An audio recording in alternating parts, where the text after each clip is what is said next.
So why Linux?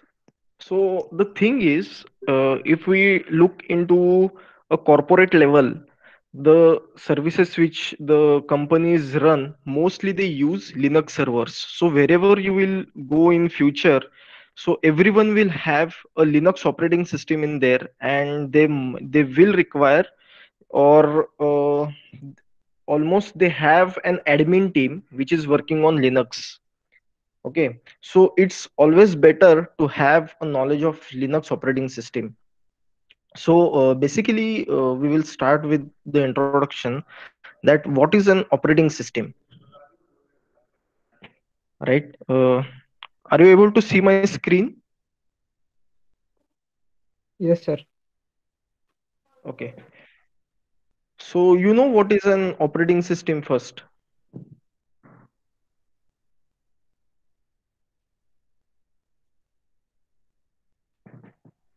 Can anyone tell me what is an operating system?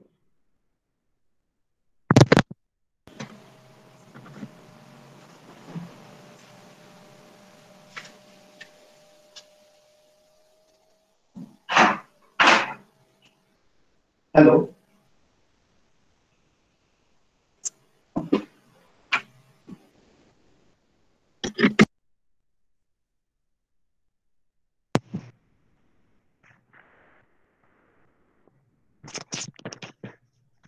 Hello, am I audible? Yes, sir.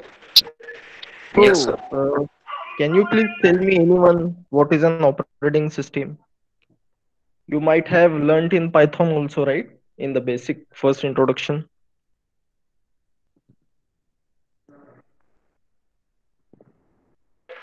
So operating system manage computers hardware. Okay. Anyone else?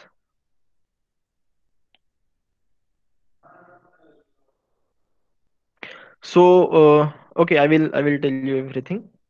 So let's start. So if we look at this first slide, that operating system is an interface between user and the computer hardware, right? The hardware of computer cannot understand the human readable language, as it works on binaries, that is zeros and ones. So whatever things you type on your computer, it goes to your operating system. Operating system talks with the hardware, it performs the task on the hardware, and the hardware, it takes the output from hardware and it shows back to the user, right? So if we look at this, from the beginning, we had a single user operating system. These are the types of operating system: single user single tasking, single user multitasking, and multi user multitasking, basically. So can anyone give me an example of single user single tasking? Means there will be only one user, and that user will perform a single task at one time. ATM machine. Yes. Windows. uh, no, we can do multitasking in Windows. It can be a single user, but we can perform multitasks. Like, we can watch a movie at a time, we can perform some word, what we can say, you can do any tasks in MS Word, right? So that comes under multitasks, but a single user single tasks. So ATM machine is an example of that. But ATM machine, yeah, that can be one example. So previously, MS DOS was an operating system which used to perform a single task, and at that time only one single user can be logged into it, right? So if we take a look at this, a single user single tasking operating system, in this type of operating system only one user can log into the system, right? And can perform only one task at a time. So when one task gets completed, then only the second task will be executed, right? So it was like a single user, single tasking. If we look into single user multitasking operating system, currently we are using all these things, right? Windows, Vista 7 and everything.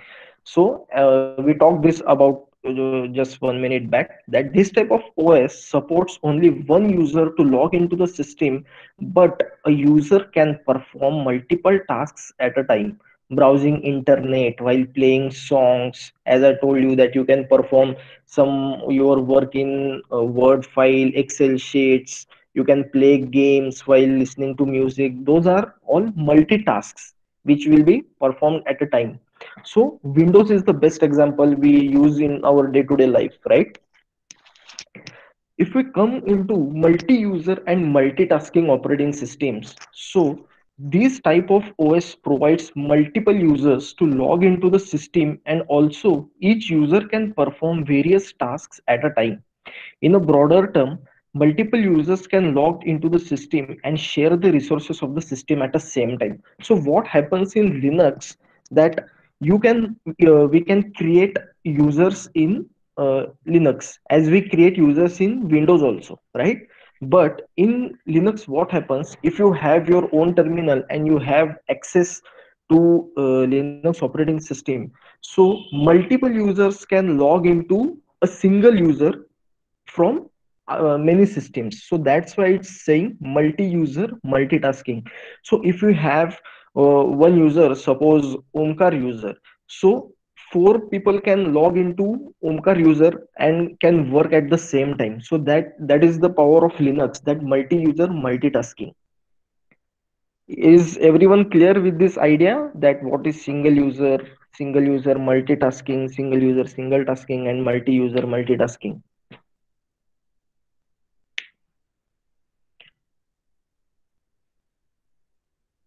Yes, sir. Yes, तुम्हाला काही doubt असेल तर विचारा. कुणाला काही doubt असेल तर विचारू शकता, त्याचा काही प्रॉब्लेम नाही आहे. सर सिंगल युजर मल्टीटास्किंगचं एक्झाम्पल सांगा एक. विंडोज आहे ना. ओके. म्हणजे आपण आता कसं आहे, तू वर्ड फाईल मध्ये तू एखादं डॉक्युमेंट बनवत असतोस, तर त्या बॅकएंड मध्ये काय होतं, त्याची एक प्रोसेस क्रिएट होत असते. तुम्ही टास्क मॅनेजर मध्ये कधी चेक केलंय की कुठले कुठले प्रोसेसेस चालू आहेत वगैरे? ठीक आहे. तर एका वेळेला तू व्हीएलसी प्लेअर मध्ये गाणं ऐकत असशील किंवा व्हिडिओ बघत असशील, साईड बाय साईड तू अजून काय करत असशील, तर मल्टीटास्क. तर ऑपरेटिंग सिस्टीम आपण डे टू डे लाईफ मध्ये जी विंडोज वापरतोय, पण एका वेळेला एकच लॉग इन करू शकतो त्याच्यामध्ये. त्यामुळं तर सिंगल युजर मल्टीटास्किंगचं आपलं नॉर्मल विंडोज एक्झाम्पल आहे. ठीक आहे.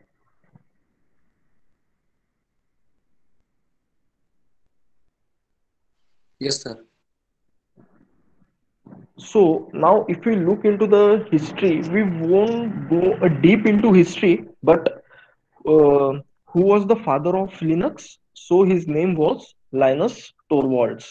So he was a Finland student. So he's called as a Finnish college student in 1991.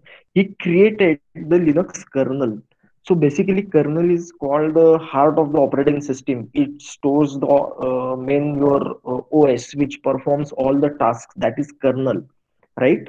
So it's a long story. Just I will give a short when we look into the flavors of Linux. Okay. So who was the father of Linux? So it's Linus Torvalds or Linus Torvalds. You can call him with that name. Now, if we look into the flavors, so basically, what is flavor? If we take an example of ice cream, right? So main component of ice cream is what we call is just an ice cream, right? But if we talk about flavors, we have strawberry flavor, we have butterscotch flavor, we have chocolate flavor, right? But the main content of ice cream is what we can say. Uh, the main concept behind ice cream is the components, and flavor can be changed, right? So basically flavor is nothing but the way it looks, the way it tastes might be different from each other, right? Because a strawberry ice cream cannot taste like a chocolate ice cream, a chocolate ice cream cannot taste like a butterscotch ice cream, but after all the main concept is that all are ice creams, right? So the thing is, Unix was the first thing. So HP had its own Unix, which was HPUX. IBM had its own Unix, which was AIX. Mac OS is also a type of Unix. Solaris, Oracle, it had Unix. The thing was, the competition was in between all these four. So what Linus did, Linus Torvalds, he created a own kernel. He worked on that kernel and he named it as Linux. So basically, the origin is Unix, as we talked about the ice creams, right? So Linux is one flavor. Now the Linux, what we can say, came into much more flavors like Red Hat, CentOS, Ubuntu, Fedora, SUSE, Kali Linux. So the main kernel is same for all these operating systems, but the looks and the way things are inside these operating systems may be different, right? So mostly companies prefer Red Hat or CentOS or Ubuntu. These first three.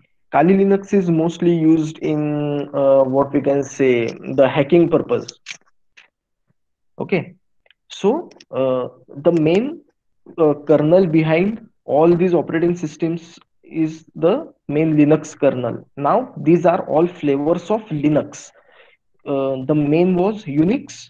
Then HP had its own Unix operating system that was known as HPUX. IBM had its own operating system, IBM AIX.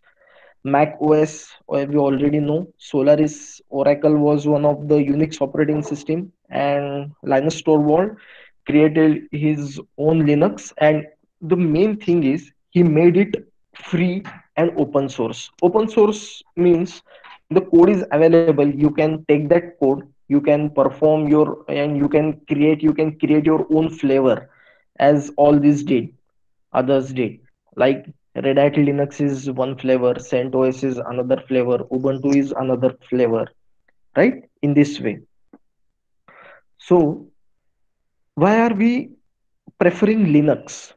As I already told you that open source development model, fresh implementation of Unix APIs, supports wide range of hardware, then it supports many networking protocols and configurations, and fully support in the sense we get what we can say, if we do a subscriptions, the updates, or if you face any issues with OS, the team behind this Linux will give us support, correct? But the main operating system is free of cost. So Linux is a Unix like OS. Linux is similar to Unix as various Unix versions are to each other, as we already discussed earlier. So multi-user and multitasking. I already told you that if we create one user, so many guys can log into that user and perform their own tasks. So Linux is a multi-user and multitasking operating system. That means more than one person can be logged onto the same Linux computer at the same time, correct? The same user could be even logged into other accounts from two or more terminals. Now, if you get into Linux, you will come to know that at a time you can log into multiple users or multiple operating systems at the same time. That is power of Linux. You can perform a lot of tasks, and that's why and it is more secure, Linux, as compared to other operating systems. That's why the organizations prefer Linux to deploy their applications, to run their applications. Okay, so the same user could even be logged into their accounts from two or more terminals at the same time. So when we will start using Linux, or in future if you get into Linux, you will come to know that when we create multiple users, or if we have multiple Linux operating systems, so you can be able to log into all these systems at the same time. But this cannot happen with Windows, right? Only one user can be logged into Windows at one time. So using Linux, you can log into multiple operating systems at the same time. If you get into cloud in future, you will come to know that how we do those things. So the same user could be logged into their account from two or more terminals at the same time. Linux is also multitasking. A user can have more than one program executing at the same time. Similarly, as we talked into about the our Windows operating system, right? Now the third point is wide hardware support. So Linux, Red Hat Linux support most pieces modern x86 compatible PC hardware. So Linux also supports all latest hardware compatibilities, and Linux provide full support to the subscriptions. So fully support means the Linux, Red Hat Linux is a fully supported distribution. Red Hat provides many support programs for smallest to largest companies. So mostly we use the free tier, right? Means Red Hat is mostly a free operating system. But if you face any issues in future and you want support from Red Hat, so for that they will charge you. But mostly if you try to purchase Windows, we I guess the rate is almost 5,000 for one OS if you want to purchase. But Linux is free. But in future, if you face any issues with Linux, only support they will provide you. For that they will charge you, but operating system is free of cost. Now this is the architecture of Linux. Are you clear with all these points? You can write down the points if you want.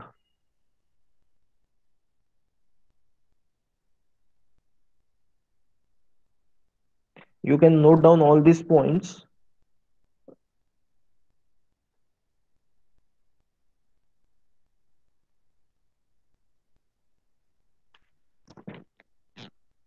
Hello.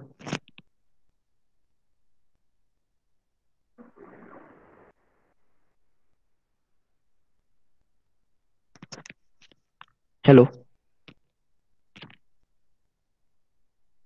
Yes, sir. तुम्हाला note down करून घ्यायचं असेल तरी note down करून घ्या, म्हणजे तुम्हाला पुढच्या वेळेला वाचायला वगैरे बरं पडतं. आम्ही स्नॅपशॉट स्क्रीनशॉट काढले होतो. हा ठीक आहे ठीक आहे.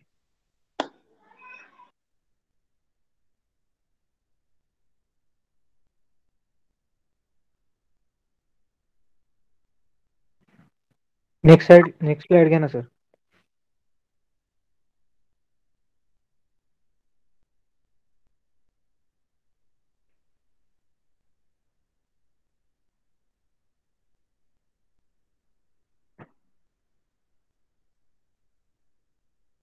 झाली. हो. हे जाऊ दे, हेच काय एवढं हे नाही. हे फ्लेवर्स तुम्हाला नेटवर पण मिळून जातील किंवा तात्पुरतं तुम्हाला स्क्रीनशॉट घ्यायचा घेतला तरी चालेल.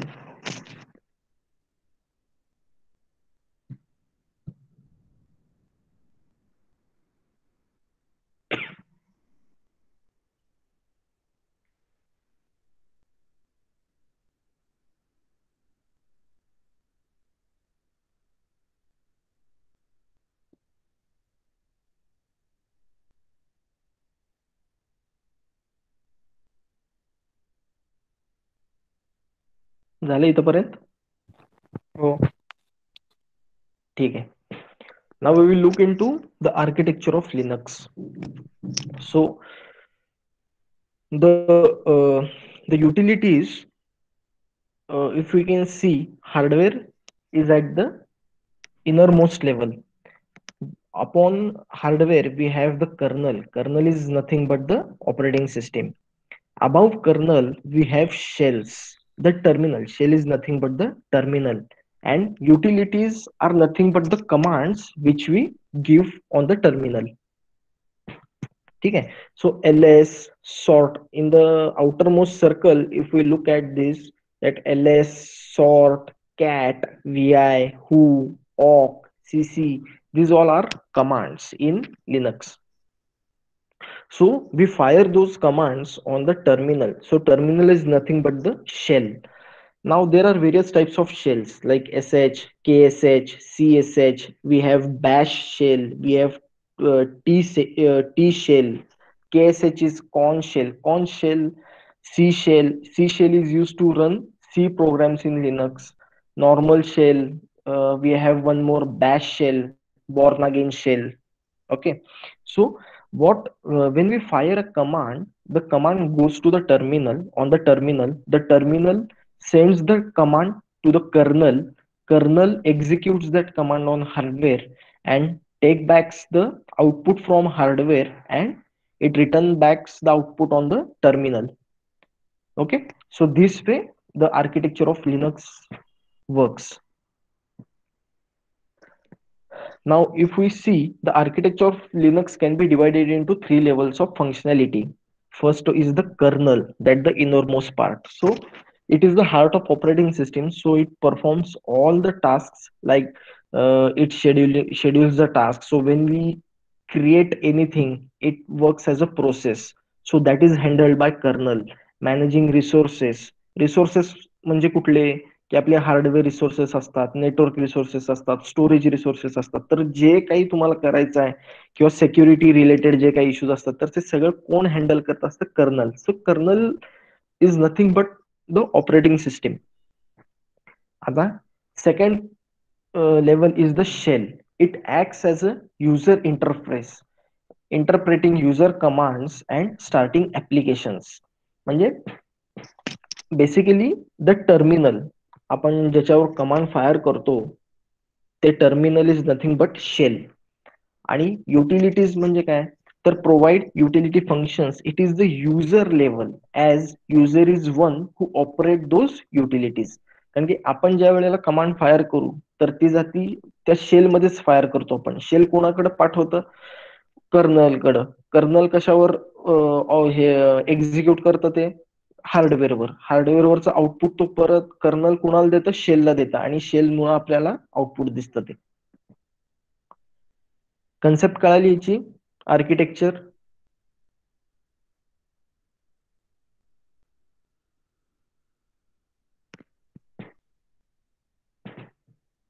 ह्याच्यामध्ये कोणाला प्रॉब्लेम आहे का? No sir. ठीक आहे. तर आता तिसरा पॉइंट आहे फाईल सिस्टीम हेरार्की. म्हणजे आता तुम्ही विंडोज मध्ये ज्या वेळेला धिस पीसी करता, त्यावेळेला तुम्हाला काय काय दिसतं? की सी ड्राईव्ह दिसतो, डी ड्राईव्ह दिसतो, ई ड्राईव्ह दिसतो. लेफ्ट साईडला तुमचे डॉक्युमेंट सेक्शन, डाउनलोड सेक्शन आणि डेस्कटॉप सेक्शन वगैरे ते दिसतं. पण लिनक्स मध्ये तसं नसतं. लिनक्स मध्ये एव्हरीथिंग इज अ फाईल. ठीक आहे. तर सगळ्यात पहिला पॅरेंट डिरेक्टरी कुठली असती? तर हा जो स्लॅश आहे वरचा, तर स्लॅश म्हणजे रूट डिरेक्टरी म्हणतात, किंवा त्याला पॅरेंट डिरेक्टरी म्हणतात. जे काही असेल ते सगळं ह्याच्या आतमध्येच असेल, ह्याच्या बाहेर काहीच नाहीये. टॉप लेवल डिरेक्टरी म्हणतात त्याला, या स्लॅशला, किंवा पॅरेंट डिरेक्टरी किंवा टॉप लेवल डिरेक्टरी. ठीक आहे. तर आता त्याच्या ह्या डिरेक्टरीच्या आतमध्ये काय काय असतं? म्हणजे ज्या वेळेला तुमचा फ्रेश पीसी ज्या वेळेला तुम्ही इन्स्टॉल करता, तर त्यावेळेला आपल्याला काय दिसतं? की नॉर्मल तुमचे ड्राईव्ह दिसतात सगळे, की जेवढे तुम्ही ऑपरेटिंग सिस्टीम इन्स्टॉल करायच्या वेळेला पार्टिशन्स बनवता त्याप्रमाणे. आणि तुमचं लेफ्ट साईडला म्हणजे एक जीयूआय टाईप तुम्हाला क्लिअर कट दिसतं. पण मोस्टली कंपनीज मध्ये जीयूआय वापरत नाहीत लिनक्स साठी. सीएलआय वापरतात, कमांड लाईन इंटरफेस. म्हणजे आपण जे काही करू काम, ते कमांड थ्रू करू, command line interface through, shell through करू. तर त्याच्यामध्ये तुम्हाला हे फाईल सिस्टीम माहित असली पाहिजे. की टॉप लेवल डिरेक्टरी कुठली असती? तर हा स्लॅश जो आहे, this is called as top level directory किंवा पॅरेंट डिरेक्टरी. आता त्याच्या आतमध्ये कोण आहे? रूट फोल्डर असतो, बूट फोल्डर असतो, बिन फोल्डर असतो, var folder, ETC folder, media, OPT, dev म्हणजे devices, USR, user shared resources, sbin, home. तर आता या प्रत्येक डिरेक्टरीचा काही ना काहीतरी पर्पज आहे. तो पर्पज आपण पुढे बघू आता. हे क्लिअर आहे तुम्हाला? मी एक तात्पुरते तुम्हाला हे दाखवायसाठी एक फ्रेश ऑपरेटिंग सिस्टीम आपण तयार करून घेऊ इकडे.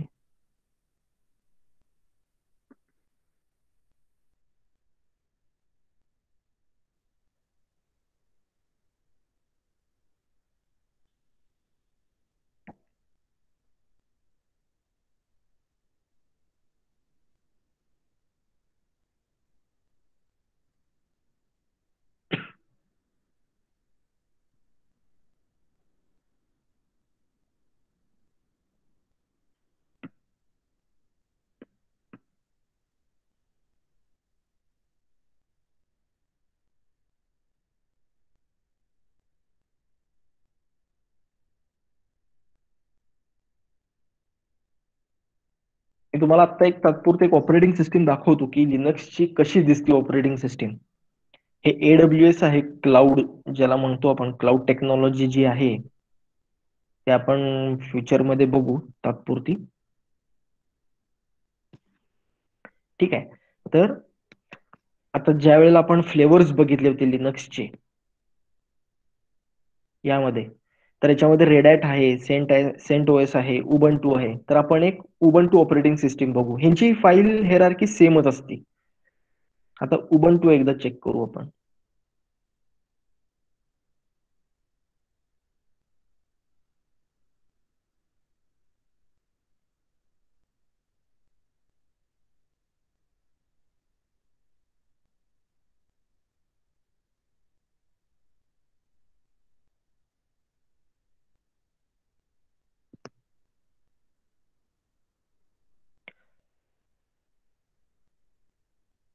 कोणती बघायची तुम्हाला? रेड हॅट बघायची आहे, उबंटू बघायची आहे, सुसे बघायची आहे?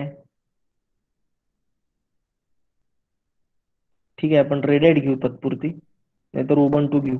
माझ्याकडे कीज आहेत त्याच्या.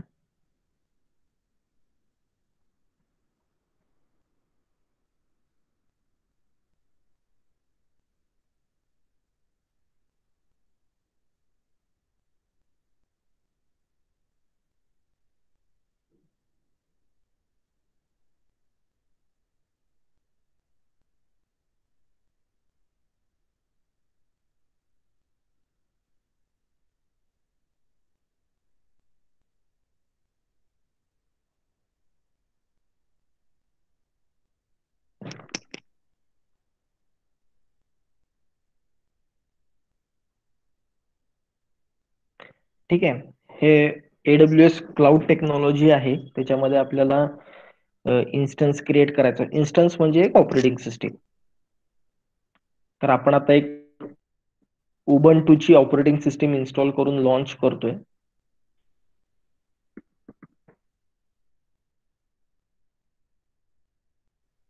ठीक आहे, आता त्याला आपण कनेक्ट करू. आता हे सगळं लिनक्स बेस्ड आहे.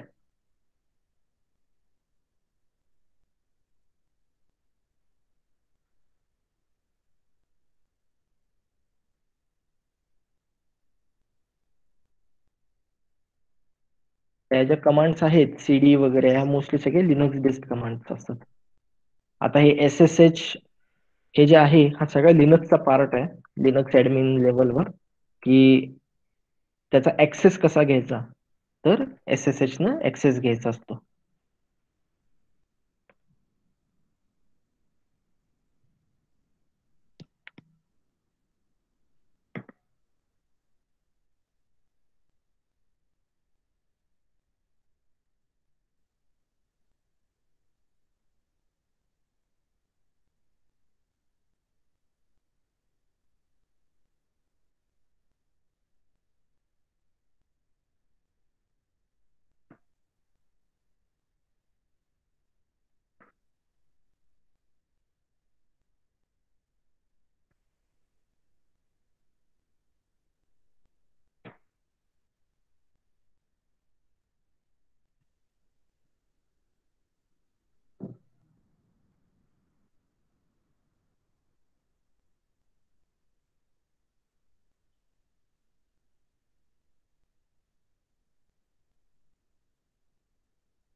ठीक आहे. एक लॉन्च करू दुसरी अजून.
ठीक आहे. तर ही अशी ऑपरेटिंग सिस्टीम दिसते आपल्याला लिनक्सची. तर हे जे आहे हे टर्मिनल आहे, यालाच आपण शेल म्हणतो. ठीक आहे. हा आयपी दिसतोय तुम्हाला. हा, आता हा जो उबंटू आहे हा युजर आहे या ऑपरेटिंग सिस्टीमचा, आणि हा प्रायव्हेट आयपी आहे आपल्या मशीनचा. आता हा मी कसं सांगू की हे लॉग इन केलेलं आहे म्हणून? तर हे आपलं मशीन आहे. ठीक आहे, हे पहिलं वालं. तर इफ यू लुक ॲट दिस, ह्याचा प्रायव्हेट आयपी बघा. प्रायव्हेट आयपी काय आहे? 172.31.10.183. मी लॉग इन केलेलं आहे या शेलमध्ये. अशी ऑपरेटिंग सिस्टीम दिसते कंपनीमध्ये. इथं आता तुम्ही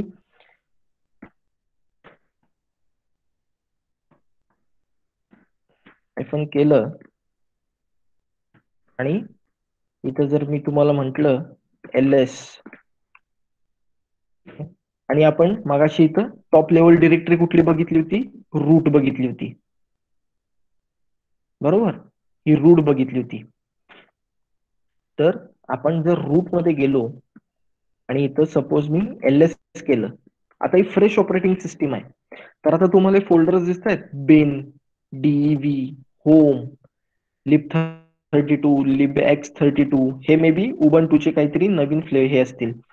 OPT, root, sbin, TMP, var, boot, ETC. तर ही बाय डिफॉल्ट ती हेरारकी बनलेली आहे ऑपरेटिंग सिस्टीमची त्या. ठीक आहे. तर आता हिचा पर्पज काय आहे प्रत्येक फोल्डरचा किंवा या प्रत्येक ह्याचा? तर आता तिथं आपण बघू की काय त्याचा एक्झॅक्टली पर्पज आहे.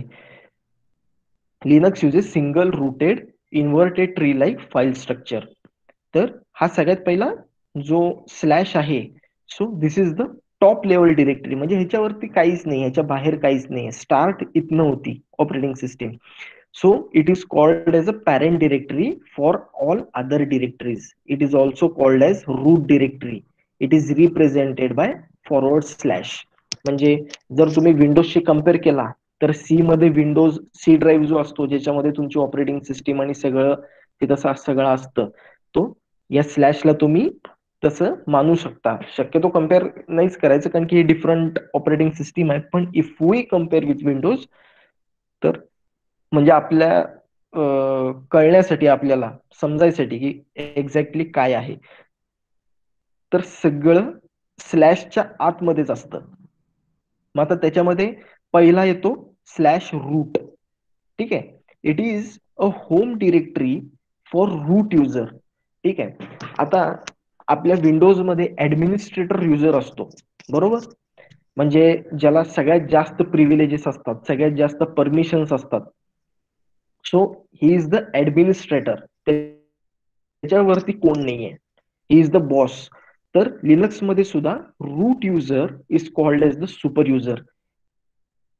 तो ऍडमिनिस्ट्रेटर असतो लिनक्स मध्ये. जसं विंडोज मध्ये ऍडमिनिस्ट्रेटर असतो ना, हे बघा इथं सी विंडोजशी कम्पेअर केलं तर डॉक्युमेंट्स अँड सेटिंग्स मध्ये कसं ऍडमिनिस्ट्रेटर युजर असतो, तसा लिनक्स मध्ये कोण असतो? सुपर युजर, तर रूट असतो. It provides working environment for root user.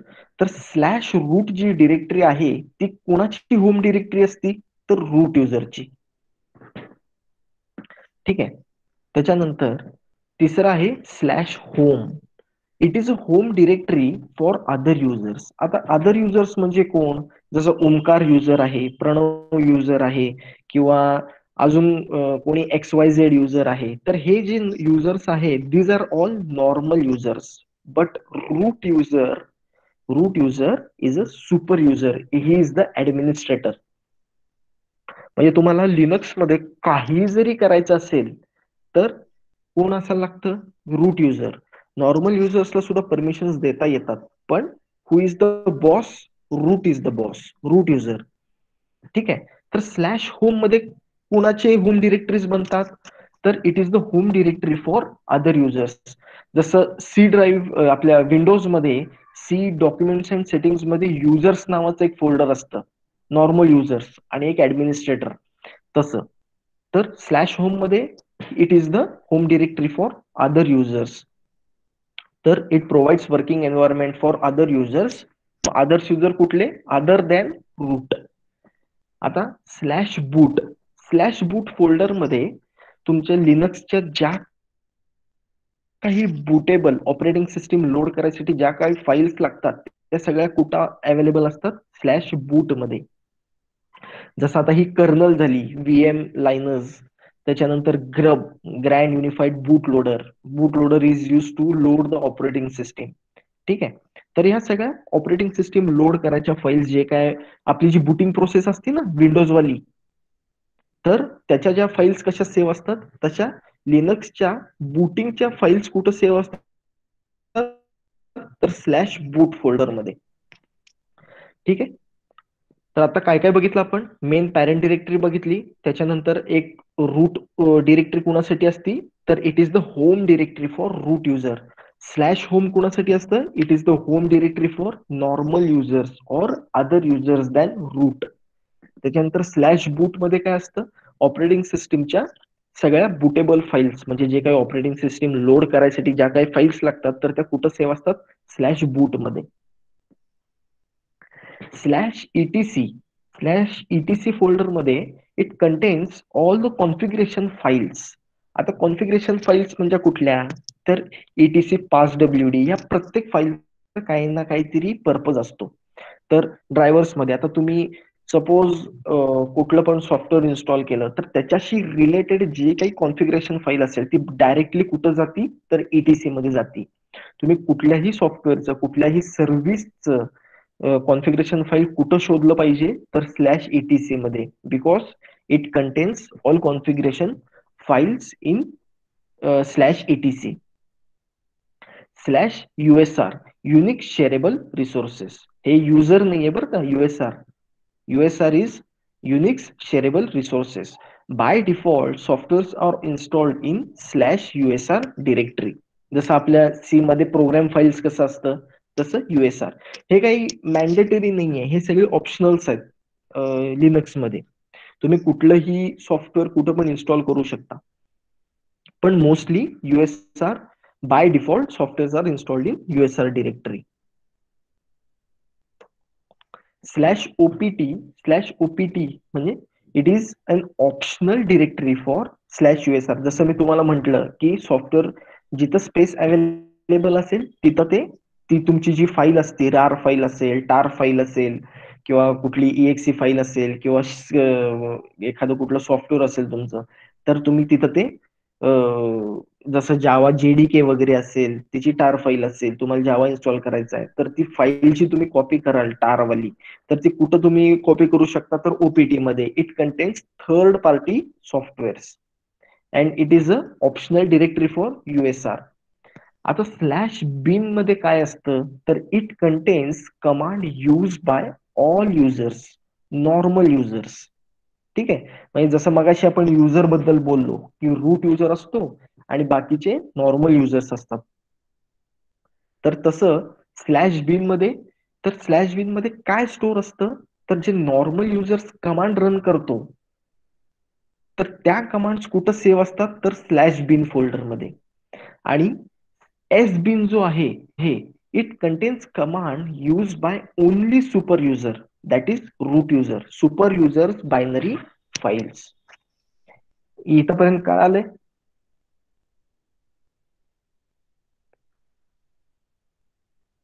कुणाला काही डाऊट आहे याच्यात? No sir. ठीक आहे. तर स्लॅश बिन मध्ये काय असतात, जे नॉर्मल युजर्स कमांड फायर करतो तर त्या सेव्ह असतात त्याच्यामध्ये. आणि सुपर युजरच्या जे ऍडमिनिस्ट्रेटिव्ह कमांड्स असतात, so those commands are stored in slash S bin. नाव we will move forward. Slash dev, it contains device files. So when we attach one hard disk, so it will we can check all those hard disk details in slash dev folder. म्हणजे जेव्हा तुम्ही एखादी hard disk लावता operating सिस्टीमला, तर ते कुठं सगळे डिटेल्स दिसतात तर स्लॅश डेव मध्ये. It contains device files. DVHDA for hard disk, DV CD-ROM for CD-ROM, similarly to device manager of Windows. Slash proc, proc म्हणजे processes. It contains file, it contains process files. It contains are not permanent, they keep changing. म्हणजे एखादी process वगैरे run होत असेल तर ती कुठं दिसते आपल्याला तर स्लॅश प्रॉक फोल्डर मध्ये. म्हणजे आता तुम्हाला सीपीयू इन्फो बघायचा असेल किंवा मेमरी इन्फो बघायचा असेल किंवा तुम्हाला हार्ड डिस्कचं पार्टिशन अपडेट वगैरे करायचं असेल तर ते सगळं कुठं दिसतं आपल्याला तर स्लॅश प्रॉक या फोल्डरमध्ये. It is a virtual directory. It contains useful information of OS like memory info. तर slash प्रॉक slash memory info type केलं की इन्फॉर्मेशन ऑफ रॅम स्वॅप ते सगळं आपल्याला दिसून जाते. Proc CPU info, information of CPU, की तुमची प्रोसेस ऑपरेटिंग सिस्टीम किती पॉवरफुल आहे, त्यात सीपीयू किती आहेत, रॅम किती आहे, तर ते सगळे डिटेल्स आपल्याला कुठं दिसतात तर स्लॅश प्रॉक फोल्डरमध्ये. Slash var, it contains variable like mails, logs. आता तुम्हाला जर मेलिंग सिस्टीम करायची असेल, लॉग्स बघायचे असतील कुठल्या एखाद्या सॉफ्टवेअरचे, तर ते कुठं दिसतात तर वॅर लॉग्स मध्ये. ठीक आहे. मेल्स तुम्हाला चेक करायचे असतील तर वॅर मेल्स. आता हा एक पाथ असतो कधी पण एक कुठल्या पण, आता ही सपोज जर आता आपण इथं ऑपरेटिंग सिस्टीम बघितली ही, ठीक आहे. आता आपण मगाशी काय म्हणत होतो, सीडी जायचंय कसं आता आपल्याला सीडी न. सीडी म्हणजे चेंज डिरेक्टरी, एक कमांड आहे.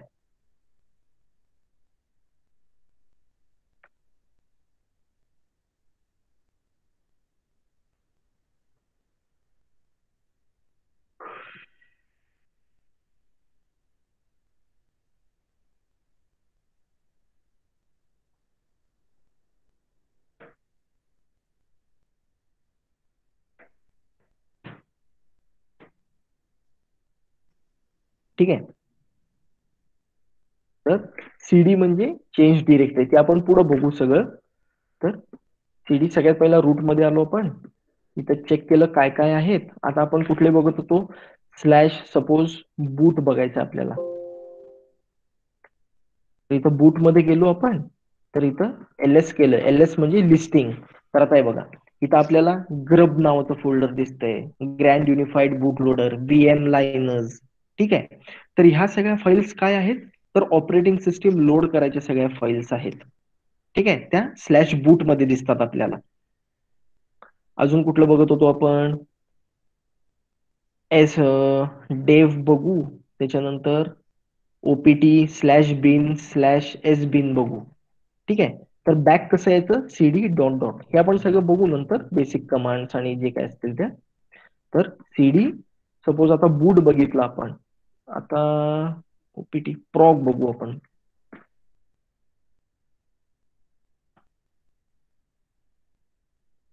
ठीक आहे. तर ह्याच्यामध्ये त्या फाईल्स असतात या सगळ्या. आता इथं पार्टिशन्स, मगाशी मी तुम्हाला म्हटलं पार्टिशन्स रिलेटेड बघायचं असेल तर पार्टिशन्स, मेमरी इन्फो बघायची असेल तर इथं मेमरी इन्फो. वर्जन्स बघायचे असतील तर वर्जन बघू शकतो. तर हे सगळे बघा, इथं सीपीयू इन्फो दिलाय, सीपीयू इन्फो दिलाय, लोड एव्हरेज दिलंय. तर ह्या प्रत्येक तुम्ही जे काही कमांड फायर करता ते कुठं ना कुठं तरी सेव्ह होत असते. तर हा त्याचा पर्पज आहे. ठीक आहे. आता कुठं आलो होतो आपण? एस बीन प्रॉक झालं. हा, वॅर मध्ये आता तुम्हाला लॉग्स बघायचे असतील एखाद्या सॉफ्टवेअरचे, मेल्स बघायचे असतील तर ते कुठं स्टोअर होत असतात? तर स्लॅश वॅर मध्ये. ठीक आहे. त्याच्यानंतर माउंट पॉइंट. आता माउंटिंग ही एक कन्सेप्ट आहे ऑपरेटिंग सिस्टीम मध्ये. तुम्ही एखादं ईबीएस व्हॉल्यूम किंवा एखादं पेन ड्राईव्ह वगैरे तुम्हाला अटॅच करायचं असेल तर ते कुठं जातो, कुठं आपल्याला, आता तुम्ही विंडोज मध्ये जर पेन ड्राईव्ह लावला तर डायरेक्टली आपल्याला धिस पीसी केल्यावर दिसून जातं, बरोबर, तो ड्राईव्ह. पण इथं तसं नसतं. तर ह्याच्यामध्ये लिनक्समध्ये माउंटिंग प्रोसेस आहे. तुम्हाला एखादा ड्राईव्ह वगैरे रीड करायचा असेल म्हणजे तुम्ही त्याचा ऍक्सेस घ्यायचा असेल, राईट करायचं असेल तर त्याला एक माउंटिंग लागतं. तर स्लॅश माउंट एक फोल्डर असतो ज्याच्यामध्ये तुम्ही by default you can use as a mount point. जो फोल्डर क्रिएट करतो त्या माउंटिंग प्रोसेस ज्या वेळेला तुम्ही शिकाल इन फ्युचर तर त्यामध्ये तुम्हाला ते कळून जाईल की माउंट काय असतो. इट्स जस्ट अ फोल्डर, हे फोल्डर स्ट्रक्चर आहे. ठीक आहे. तर एखादा पेनड्राईव्ह वगैरे तुम्हाला लावायचा असेल तर तुम्ही तो कुठं लावणार? त्या माउंट स्लॅश माउंट मध्ये. ठीक आहे. आणि स्लॅश मीडिया मध्ये काय असतं? It contains all removable media like CD ROM, pen drive. Mounting ही एक प्रोसेस आहे तुम्हाला ऍक्सेस घेण्यासाठी. आणि स्लॅश लिब लायब्ररी म्हणजे ज्या काही ऑपरेटिंग सिस्टीमच्या ज्या लायब्ररी फाईल्स असतात, जशा विंडोजच्या त्या .dll फाईल्स जे एक्सटेन्शन असतं, तर त्याप्रमाणे it contains library files which are use by operating system. तर हे पूर्ण ही हेरारकी आपल्याला कळून आली की कुठल्या फोल्डरचं काय पर्पज आहे, की कुठल्या फोल्डर काय करतो. म्हणजे आता उद्या एखादं मी सॉफ्टवेअर इन्स्टॉल केलं त्याच्यामध्ये, तर त्याची लॉग फाईल किंवा कॉन्फिगरेशन फाईल कुठं शोधणार? तर आपल्याला माहिती आहे की स्लॅश एटीसी मध्ये सगळ्या कॉन्फिगरेशन फाईल्स असतात. तर एखादं सॉफ्टवेअर इन्स्टॉल केल्यावर त्याची कॉन्फिगरेशन फाईल कुठं दिसते आपल्याला? तर स्लॅश एटीसी मध्ये. याची हायरार्की कळाली आहे तुम्हाला? कन्सेप्ट कळाली आहे पूर्ण?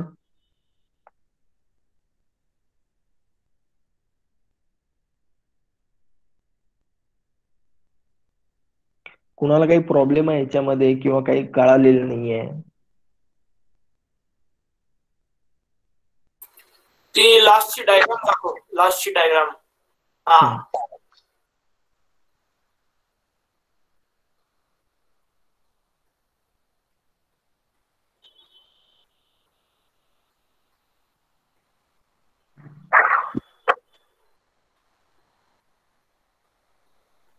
कुणाला काही प्रॉब्लेम आहे, कळत नाहीये?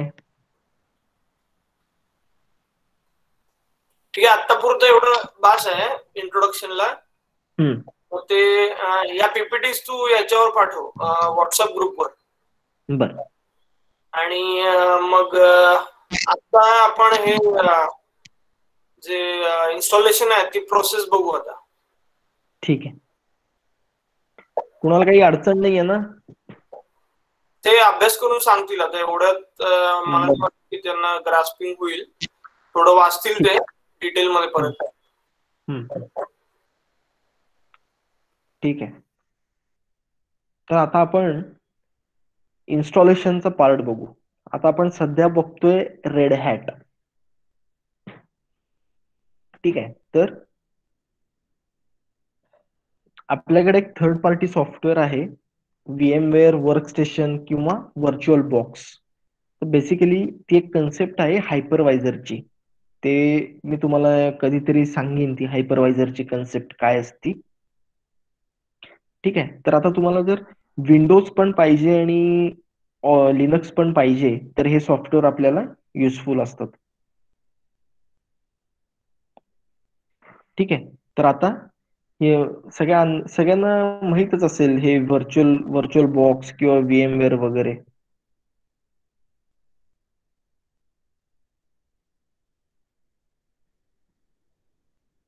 कुणाकुणाला माहिती आहे VMware वर्कस्टेशन किंवा व्हर्च्युअल बॉक्स काय आहे? ते जो आयएसओ सेटअप आहे ना हम्म. तो तिथे ऍड करण्यापासून सांगते ना. हो हो. तर आता सपोज आपण ही रिमूव्ह करू. ठीक आहे. सगळ्यात पहिला इथं ज्या वेळेला तुम्ही when you install virtual machine और VMware workstation, this is the dashboard. ठीक आहे. तर इथं सगळ्यात पहिला we will click on create a new virtual machine. ठीक आहे. Select typical. I will install the operating system later. आता इथं आपल्याला फ्लेवर चूज करायचा आहे, तर इथं आपण लिनक्स चूज केलाय. ठीक आहे. ती लोकेशन वगैरे सगळं नेक्स्ट. इथं 40 GB आपण मिनिमम हार्ड डिस्क देऊ. Storage virtual disk as a single file. Finish.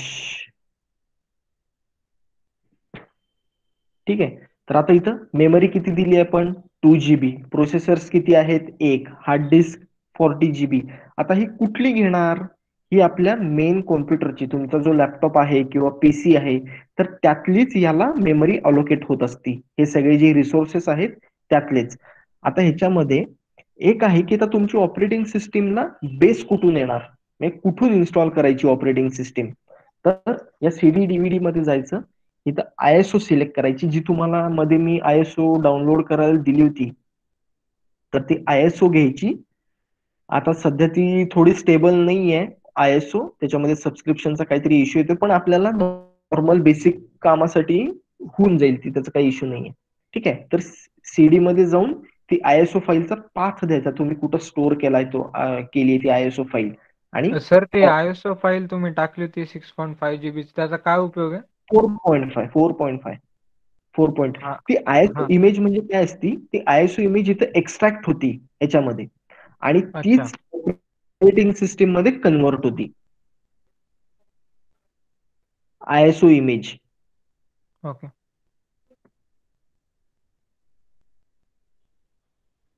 म्हणजे आता हे बघा, ही फर्स्ट पार्ट आला हा आपला. ठीक आहे.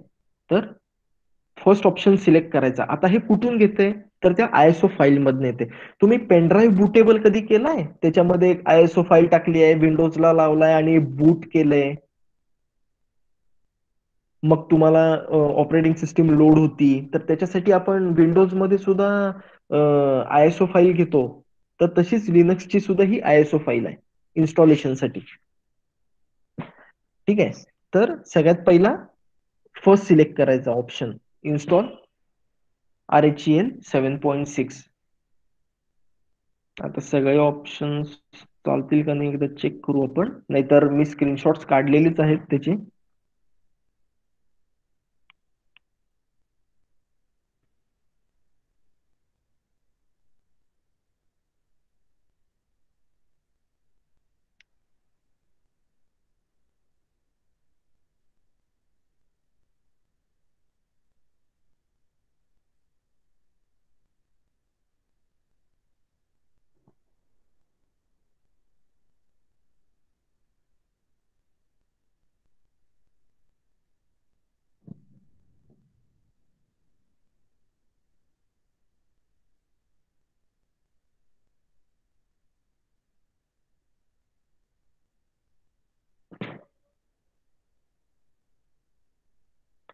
ठीक आहे. तर इथं आपण सगळ्यात पहिला फर्स्ट ऑप्शन सिलेक्ट केला.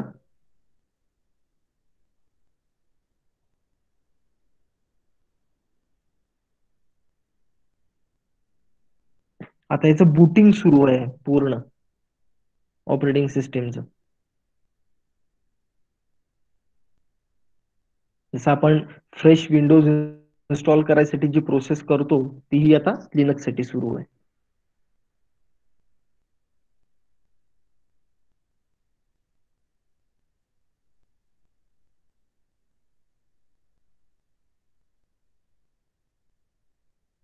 तुम्ही ऑफिशियल रेड हॅटच्या साईट वरून सुद्धा स्टेबल व्हर्जन डाउनलोड करू शकता ISO फाईलचं.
तर ह्याच्या अगोदर तुम्ही ज्या वेळेला तुमच्या लॅपटॉपमध्ये किंवा पीसी मध्ये तुमची जी विंडोज ऑपरेटिंग सिस्टीम आहे, तर त्याच्यासाठी व्हर्च्युअल टेक्नॉलॉजी तुम्हाला एनेबल करायला लागते ती बूटिंग मधनं. आता ती कशी कराल?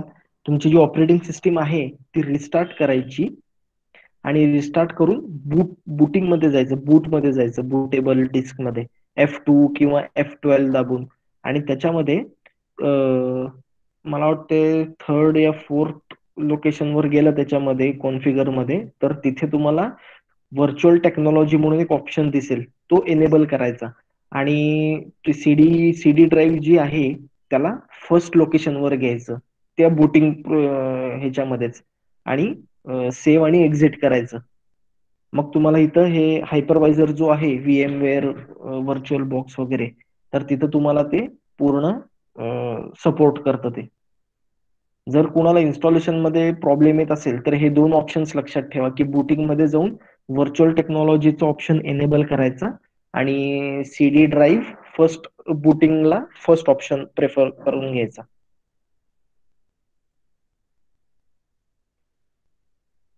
ठीक आहे. तर आपल्याला इंग्लिश सिलेक्ट करायचं आहे. इंडिया केलं तरी चालेल, इंग्लिश इंडिया.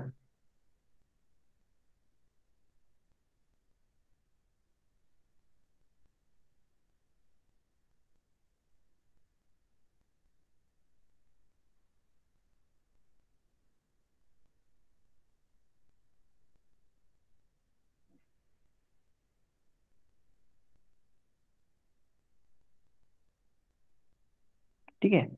आता याच्यामध्ये सॉफ्टवेअर सिलेक्शन मध्ये जायचंय.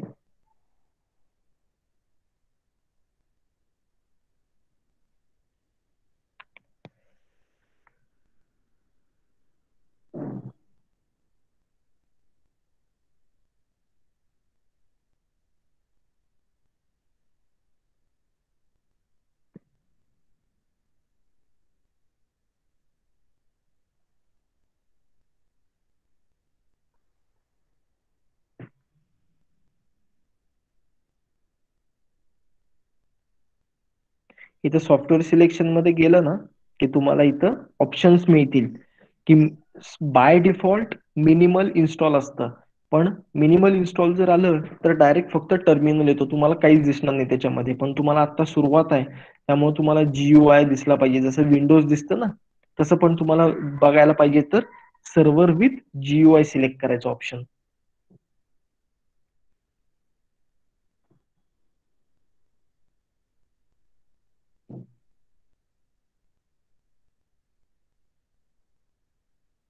याच्या स्लाइड्स आहेत ना?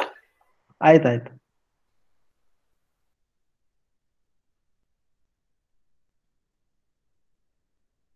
या स्लाइड PPT मध्ये स्लाइड्सच आहेत, त्याच आहेत.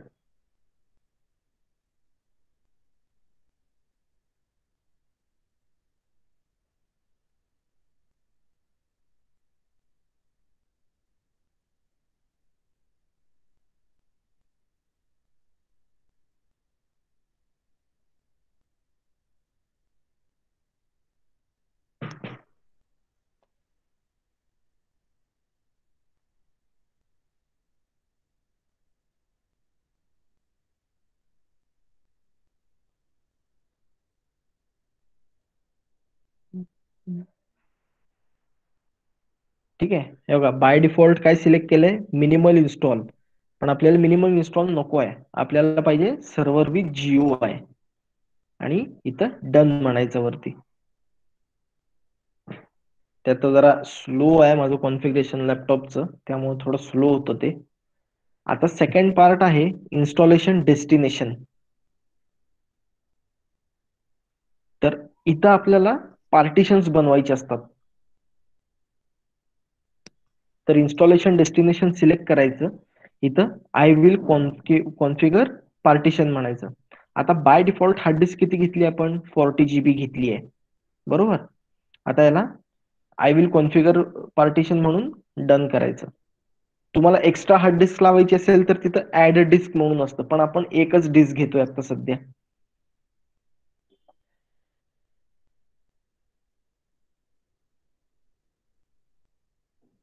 ठीक आहे. आता पार्टिशन करायचं आहे आपल्याला. तुम्ही विंडोज मध्ये कसं पार्टिशन करता? सी ड्राईव्ह करता, डी ड्राईव्ह करता, ई ड्राईव्ह करता, बरोबर आहे त्या पार्टिशनचं.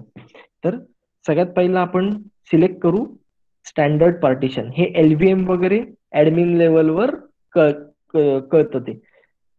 सुरुवातीला आपण स्टँडर्ड पार्टिशन सिलेक्ट करू. आता इथं प्लस साईन जो आहे तो प्लस साईन ऍड करायचा. बाय डिफॉल्ट 3 पार्टिशन्स आपण सिलेक्ट करायला लागतात, की एक रूटसाठी जो आपण टॉप लेवल डिरेक्टरी जी बघितली त्याच्यासाठी याला मॅक्सिमम द्यायचं आहे आपल्याला.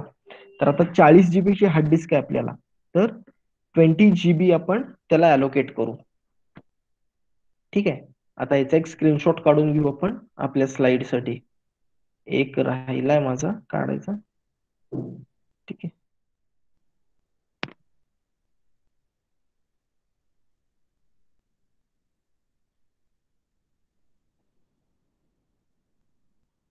ठीक आहे, स्टँडर्ड पार्टिशन केलं.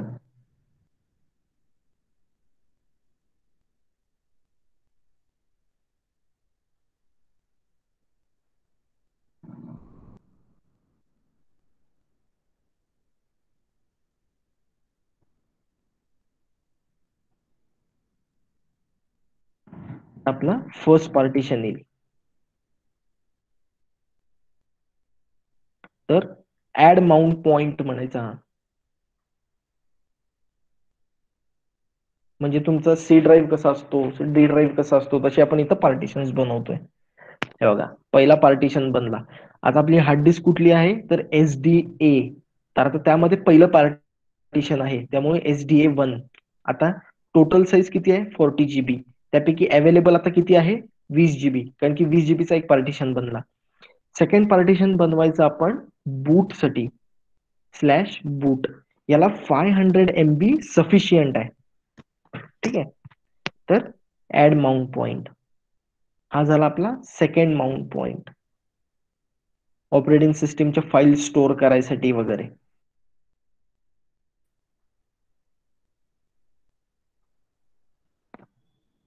ठीक आहे. आणि तिसरा माउंट पॉइंट असेल आपला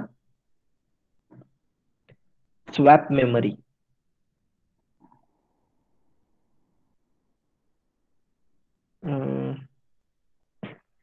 एक मिनिट.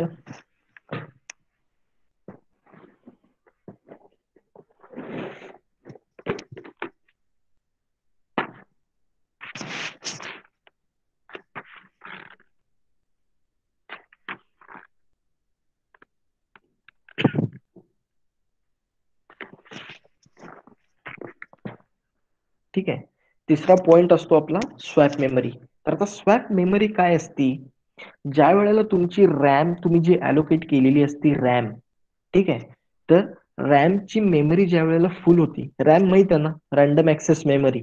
ज्या वेळेला आपण ज्याला आपल्याला फास्ट स्पीड वगैरे पाहिजे असेल, तर जितकी रॅम जास्त तेवढा तुमच्या लॅपटॉपचा कॉम्प्युटरचा स्पीड जास्त असतो, तर ती रॅम असती.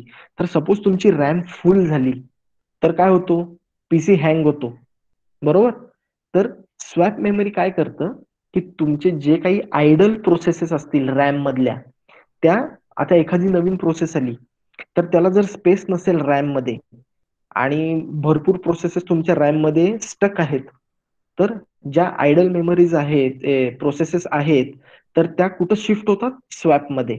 आणि तुमची जी नवीन प्रोसेस आलेली असती तर तिला स्पेस मिळते रॅम मध्ये. तर त्याच्यासाठी स्वॅप मेमरी आपल्याला लिनक्स मध्ये लागते. तो स्वॅप काय असतं? It is use to hold idle processes. ठीक आहे. तर ह्याला किती मेमरी द्यायची? जेवढी तुमची रॅम असेल इंटू 2.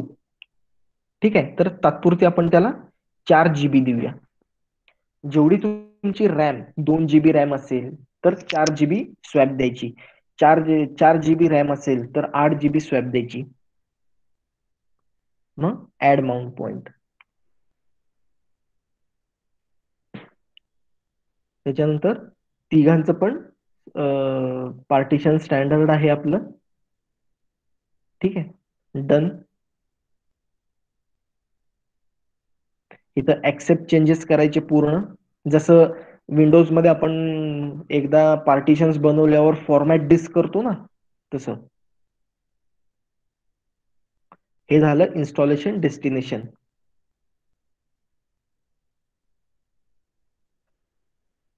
त्याच्यानंतर बिगिन इन्स्टॉलेशन. आता हे इन्स्टॉलेशन स्टार्ट झाले तोपर्यंत काय करूया आपण, रूट युजर जो आहे त्याला एक पासवर्ड देऊ आपण. काय देऊ, सिंपल रेड हॅट. ठीक आहे, स्मॉल मध्ये. परत एकदा कन्फर्म करू, रेड हॅट.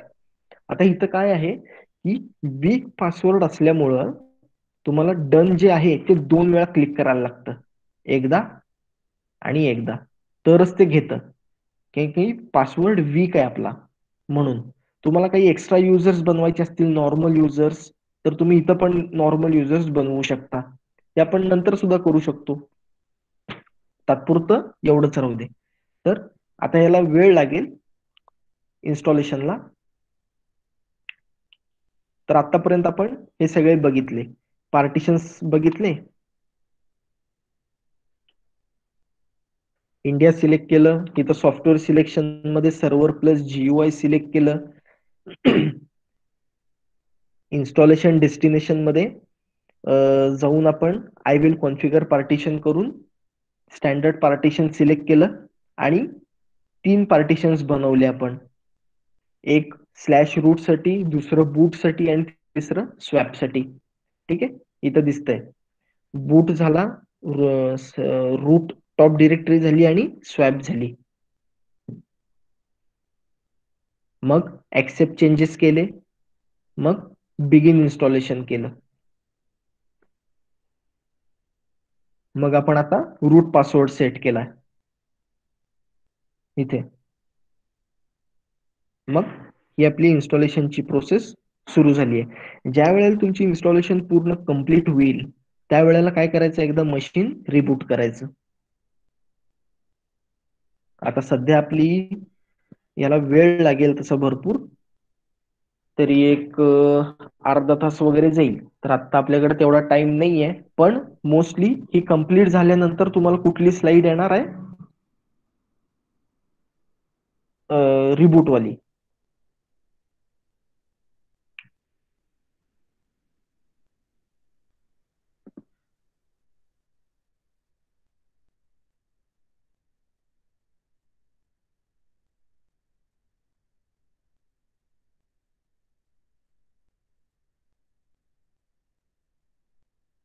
ठीक आहे, रिबूट झाल्यानंतर तुम्हाला लायसन्स इन्फॉर्मेशन विचारेल. एकदा मशीन पूर्ण रिस्टार्ट होईल तर लायसन्स इन्फॉर्मेशन वर क्लिक करायचं.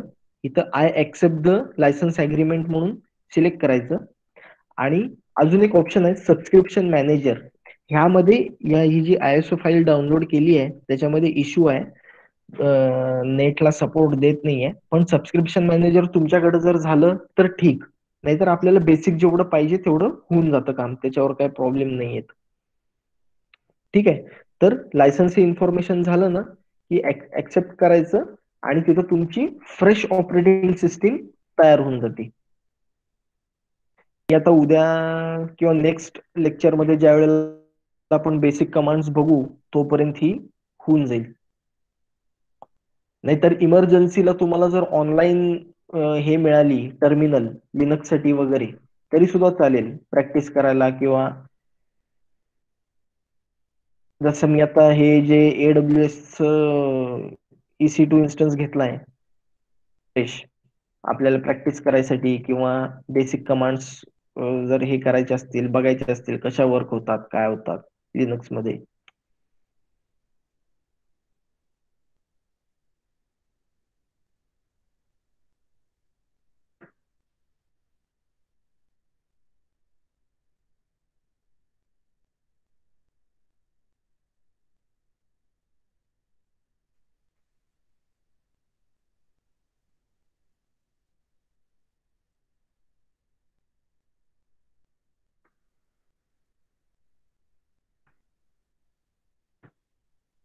ठीक आहे, तर ह्याला आता भरपूर वेळ लागेल, तर मग आपण आज इथंच थांबू. मी या दोन्ही स्लाइड्स आपल्या ग्रुपवर टाकतो ह्याच्या. आणि नेक्स्ट टाइम आपण तुम्ही ह्याच्या गो थ्रू करा, तुम्हाला काही डाऊट्स वगैरे असतील तरी विचारा. आणि त्या स्लाइड्स मध्ये तुम्हाला सगळं म्हणजे डिटेल मध्ये दिलेलंच आहे, काय प्रॉब्लेम येणार नाही त्याच्यात. आणि काही डाऊट असेल तरी विचारा.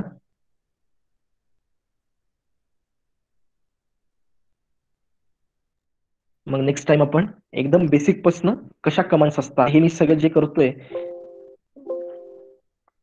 हे सीडी मध्ये जाऊन, तर हे सीडी काय असतं, कमांड्स अजून कुठल्या कुठल्या असतात, हे एल एल काय आहे, तर हे सगळं आपण डिटेलमध्ये बघू आपण नेक्स्ट लेक्चर मध्ये. तात्पुरतं तुमच्याकडे जर ते ISO फाईल वगैरे नसेल किंवा काय असेल, तर या AWS कन्सोल वर जाऊन तुम्ही तात्पुरतं AWS चं अकाउंट ओपन केलं तरी चालेल. तिथं तुम्हाला ऑपरेटिंग सिस्टीम्स वगैरे वापरता येतील. ह्या कशा आहेत प्रॅक्टिस साठी वगैरे.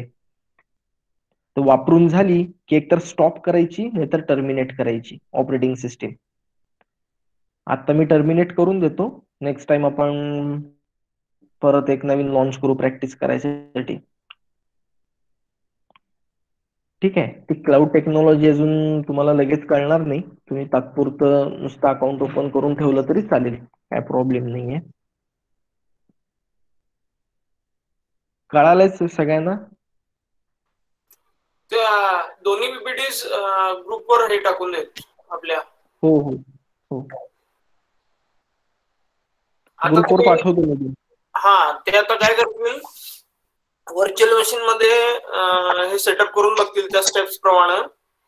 हा आणि काही डाऊट असतील तर विचारतील मग. ठीक आहे ठीक आहे. ओके चालेल. मग आज झालंय तुझं? हा माझ्या साईडने झालेलं आहे.